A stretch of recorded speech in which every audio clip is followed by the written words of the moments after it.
నమస్తే, welcome to hit TV. ఈ రోజు మనతో పాటు ఉన్నారు ప్రముఖ ఆధ్యాత్మికవేత్త ప్రొఫెసర్ డాక్టర్ ముల్లపూడి సత్యనారాయణ గారు మనతో పాటు ఉన్నారు. వారితో మాట్లాడి అనేక విషయాలు తెలుసుకునే ప్రయత్నం చేద్దాం. నమస్తే గురు. నమస్కారం మా చాందిని. బాగున్నారా గురు? బాగున్నానమ్మా. గురుగారు, 2026 న్యూ ఇయర్ వస్తుంది. మరి ఈ ఇయర్ లో ఎవరెవరికి ఎలా ఉండబోతుంది అంటారు? ఏ ఏ రాశుల వారికి ఎలా ఉండబోతుంది అంటారు? ముందుగా మనం ఈ 2026 కి మన ప్రేక్షకులకి, మన ఫాలోవర్స్ కి అందరికీ కూడా మనము నూతన సంవత్సర శుభాకాంక్షలు చెప్దాం. అలాగే ఈ సంవత్సరం అంతా కూడా మనకి శని వక్రించి మేన రాశిలో ఉంటాడు. ఫిబ్రవరి 13వ తేదీ 2026లో మేష రాశిలోకి వస్తాడు.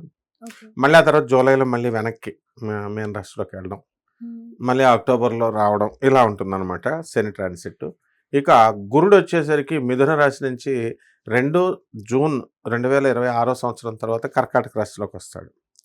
నవంబర్ 25వ తేదీ తర్వాత రాహు కుంభరాశిలో ఉన్నటువంటి రాహు మకరంలోకి, సింహరాశిలో ఉన్నటువంటి రాహువు కర్కాటక రాశిలోకి జరుగుతాయి. ప్రధాన గ్రహాలు ఇవి. అలాగే ఇతర ప్లానెట్స్ని మనం ఆధారంగా చేసుకొని మనం చూసినప్పుడు మేషరాశి వారికి ఏలినాటి శని జరుగుతుంది. ఈ ఏలినాటి శని వల్ల కొన్ని ఇబ్బందులు ఉన్నా కూడా మేషరాశి వారికి బాగుందని మనం చెప్పాలి. అలాగే వృషభ రాశి వారికి ఫిబ్రవరి తర్వాత ఏలినాటి శని తగులుతుంది, కానీ ఫిబ్రవరి వారికి కూడా ఖర్చులు అధికంగా ఉన్నప్పటికీ కూడా వీళ్ళ రాశి కూడా బాగుంది అని చెప్పాలి. అలాగే మిథున రాశిని మనం తీసుకున్నప్పుడు ఈ మిథున రాశి వారికి ఇప్పుడు ప్రస్తుతం బాగుండలేదు. జూన్ 2, 2026 సంవత్సరం వరకు ఆ దాటిన తర్వాత గురు బలము అనేటటువంటిది బాగా పెరుగుతుంది, కాబట్టి అప్పటి నుంచి బాగుంటుంది, మీడియంగా ఉంది అని చెప్పాలి. కర్కాటక రాశికి అష్టమ రాహు ఉన్నాడు. ఆ తర్వాత ఆయన సప్తమంలోకి నవంబర్ 25 దాటిన తర్వాత వస్తాడు, కాబట్టి కర్కాటక రాశి వారి గురువు జన్మంలో ఉన్నాడు, కాబట్టి పెద్దగా బాగాలేదు అని చెప్పాలి.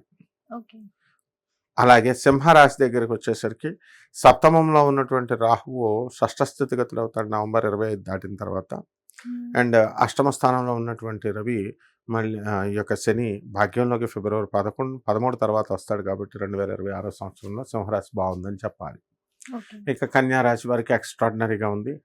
తులారాశి వారి దగ్గరికి వచ్చేసరికి గురువు భాగ్య నుంచి కేంద్ర స్థానంలోకి వచ్చి రాజ్యస్థానంలోకి వచ్చినటువంటి ఈ యొక్క గురుడు మంచి ఫలితాలను ఇస్తాడు. ఇక వృశ్చిక రాశి వారి దగ్గరికి వచ్చేసరికి అర్ధాష్టమ రాహు బాగుపడతాడు నవంబర్ 25, 2026 సంవత్సరం తర్వాత. శని మాత్రం అలాగే ఉంటాడు, కాబట్టి బాగాలేదని చెప్పాలి. అష్టమ గురుడు ఉంటాడు. 2 జూన్ 2026 సంవత్సరం తర్వాత భాగ్యంలోకి వస్తాడు. ఇకపోతే మనకి ఈ యొక్క ధనుస్సు రాశి ఇప్పుడు ప్రజెంట్ బాగాలేదు. సప్తమ స్థితిగతుడైనటువంటి గురుగ్రహం ఇంకా బలం పొందాలి, యావరేజ్గా ఉంది అని మనం చెప్పాలి. మకర రాశి దగ్గరకు వచ్చేసరికి బాగుంది. భర్తలకు కావాల్సినటువంటి ట్రాన్స్ఫర్లు, వీళ్ళకి కావాల్సిన ట్రాన్స్ఫర్లు, కోరుకున్న చోటుకు ఉద్యోగాలు ఇవి బాగున్నాయి. కుంభరాశి ఏలినాటి శని జరుగుతుంది. జూన్ 2, 2025 సంవత్సరం దాకా బాగుంటుంది. ఆ తర్వాత నుంచి షష్ఠ స్థితిగతుడు అవుతున్నాడు, కాబట్టి మీకు గురుగ్రహం ఈ యొక్క కుంభరాశికి మీడియంగా ఉంది అని చెప్పాలి. మీనరాశికి బాగుంటుంది. ఏలినాటి శని జరుగుతున్నా సరే 2 జూన్ 2026 సంవత్సరం నుంచి బ్రహ్మాండంగా ఉంది, పంచమ స్థితిగతుడు అవుతున్నాడు అని చెప్పాలి. గురుగారు, ఈ 2026 సంవత్సరంలో కుంభరాశి వారికి ఎలా ఉండబోతుంది అంటారు? భావాలు సయ్యా అన్నట్టు ఉంటుంది అనమాట కుంభరాశి వాళ్ళకి. గురుడు అత్యద్భుతంగా ఉన్నాడమ్మా 2 జూన్ 2025 సంవత్సరం దాకా. వద్దంటే పనులు, డబ్బులు పిచ్చగా. వీళ్ళేమో మాకు ఏలినాటి శని పట్టేసుకుంది అని జీవితం ఏదో కోల్పోయినట్టు ఇలా బాధలుగా ఉంటారు. పోతాయి ఆస్తులు, మళ్ళీ సంపాదించరా? ఆ ధైర్యం రావాలి. ఆ ధైర్యం వీళ్ళకి వచ్చేస్తుంది. ఇప్పుడు రేపు జూన్ వెళ్ళడం ఆలస్యం, వీళ్ళందరికీ కూడా గురుడు కర్కాటక రాశిలోకి వచ్చేస్తున్నాడు. ధైర్య సాహసాలు పెరిగిపోతాయి. శత్రువులను తరిమి కొడతారు. భార్యాభర్తల మధ్య డిస్కషన్స్ ఉండేవి, మొత్తం మాయమైపోయినాయి. ఇదివరకు జస్ట్ పూజలు చేసుకుంటుంటే ఏంటంటే ఆ పనికి వెళ్ళకుండా పూజలు చేస్తున్నాం, మళ్ళీ నైవేద్యాలు పెట్టేటప్పుడు ద్రాక్ష పొడి నైవేద్యం, ఎండు ద్రాక్ష. అంటే ముత్తు గారు మీరు చెప్పారా ఈ నైవేద్యం పెట్టమని? ఆయన మొత్తం పని మానేసి ఇక్కడే కూర్చొని ఇక ఎండు పళ్ళు, ద్రాక్ష పళ్ళు ఇవి పెడుతున్నారు. అమ్మమ్మ నేనేం చెప్పలేదమ్మా, అప్పాలు చెప్పారా అని అడుగుతూ ఉండేవారు ఆడవాళ్ళు. అలాంటిది ఇప్పుడు క్లోజ్ ఫ్రెండ్స్ అయిపోయారు ఇద్దరు కూడా. పూజలు వీళ్ళు కూడా రాధాకృష్ణ సీరియల్ పెట్టుకొని చక్కగా చూస్తున్నారు. అంటే భార్య కూడా కొంచెం నాస్తికంగా ఉన్నటువంటి వాళ్ళు కూడా ఆ కుంభరాశి వాళ్ళ భార్యాభర్తలు కూడా వాళ్ళు భక్తులు అయిపోయారు. వాళ్ళకి భక్తి ఉంది, కానీ కొన్ని గ్రహాల కాంబినేషన్ వల్ల ఏంటంటే పని చేస్తూ కూర్చోకుండా సీరియల్స్ చూసుకుంటూ కూర్చుంటే ఎట్లా వస్తాయి డబ్బులు, పూజలు చేస్తుంటే ఎలా వస్తాయని భార్యలకు ఆలోచన ఉండేది. వాళ్ళు కూడా మారిపోయేప్పుడు చక్కగా రాధాకృష్ణ సీరియల్స్, శివపురాణం సీరియల్స్ చూస్తున్నారు. ఆ విధంగా కుంభరాశి వారికి భార్యా వేధింపులు లేవు, ఏమి లేవు. ఇక పిల్లల్ని చూసి చాలా సంతోషపడతారు, మనవరాళ్ళని వాళ్ళని చూసి. పిల్లల విషయం దగ్గరికి వచ్చేసరికి కొంత అసంతృప్తి ఉంటుంది. ఇంకా జాబులు చేస్తున్నారు వాళ్ళు, మంచి మంచి జీతాలు వస్తున్నాయి, ఇంకా డెవలప్ అవును కదా మా పిల్లగాడు, ఇలా అయింది కదా అనేటటువంటి అసంతృప్తి ఉంటుంది. మరి తప్పదు, ఏలినట్స్ అన్న తర్వాత అసంతృప్తి ఉండకుండా ఉండదు. లేదనుకో అపనిందల పాలైపోవాలి ఎవరో ఒకళ్ళు, ఏదో ఒకటి అపనిందలు. అందుకనే కుంభరాశి వాళ్ళు ఏలినట్స్ అని జరుగుతున్నప్పుడు ఎట్టి పరిస్థితుల్లో కూడా వీళ్ళు అపనిందల పాలు అవ్వకుండా జాగ్రత్తగా చూసుకోవాలి, ఎవరి జోలికి వెళ్లకుండా ఉండాలి. అలాగే ఈ రాశిలో వారికి మగపిల్లల సంతానం కలుగుతూ ఉంటుంది. అందరూ కన్నయ్యలే. తర్వాత ఆడపిల్లలకు వచ్చేసరికి వీళ్ళకి చదువులు బాగా చదివించడం అనేటటువంటిది ఇవి చేస్తారు వీళ్ళు. ఇక శత్రుపీడ అనేటటువంటిది పోతుంది. ముఖ్యంగా వ్యవసాయం చేసేటటువంటి రైతులు కాస్త జాగ్రత్తగా ఉంటారు. అనుమానం ఎక్కువగా ఉంటుంది ఈ కుంభరాశికి. ఎందుకంటే జన్మంలో రాహు ఉన్నాడు, కాన్సన్ట్రేషన్ ఉండని వాడు. ఈ పని ఇలా మొదలెడితే ఇంకో పని, ఇంకోటి చేస్తే బాగుంటది కదా అని ఇలా రకరకాలుగా బుర్ర స్థిరత్వాన్ని ఉండనివ్వదు.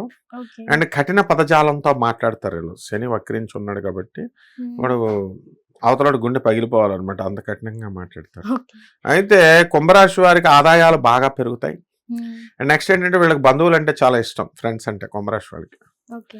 మొత్తం అందరికి చక్కగా భోజనాలు పెడతారు, పుణ్యం చేసుకుంటారు వీళ్ళు. ప్రమోషన్స్ రావడానికి అవకాశాలు అధికంగా ఉంటాయి. గురుగారు అన్ని రాశుల వారికి లవ్ రిలేషన్ లో చెప్పారు, మరి వీళ్ళకి ఎలా ఉండబోతుంది అంటారు? కుంభరాశి వీళ్ళు ఏంటంటే ప్రేమలు తక్కువ. వీళ్ళు ఎంతసేపు బంధువులతో మాట్లాడడం, బంధువులకి తిండి పెట్టడం, మందంటే ఇష్టం అండి కుంభరాశి వాళ్ళకి కొంత. అందువలన కొంతమంది ఈ ఆడవాళ్ళ జోలికి వెళ్ళరు, నాకు తెలిసినంత వరకు కుంభరాశి వాళ్ళు మందు ప్రియులు.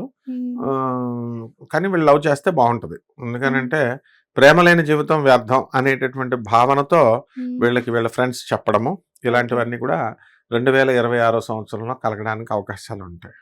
ముసలోళ్ళకి దసరా పండుగని వయసు అయిపోయిన తర్వాత లవ్లోకి దిగుతారనమాట కుంభరాశి వాళ్ళు, ఏలినట్స్ అని అయిపోయిన తర్వాత. ఈ విధంగా ఈ యొక్క కుంభరాశి వాళ్ళంతా కూడా మంచి ఆస్తులు కొంటారు, స్థలాలు కొంటారు.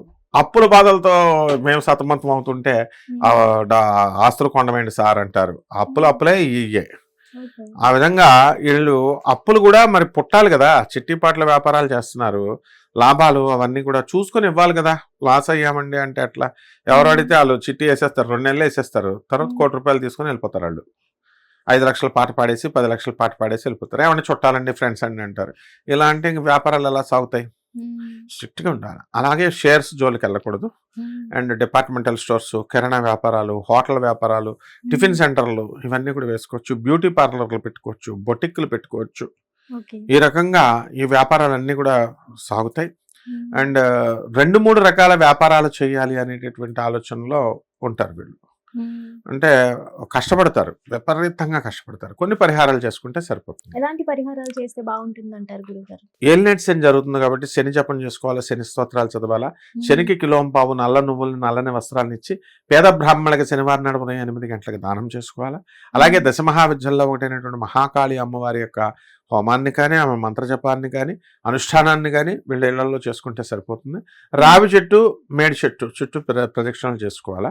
చేసుకుంటే ఓం దత్తాత్రేయాయ నమః, ఓం శనేశ్వరాయ నమః అంటూ చేసుకుంటే సరిపోతుంది. ధన్యవాదాలు. ధన్యవాదాలు.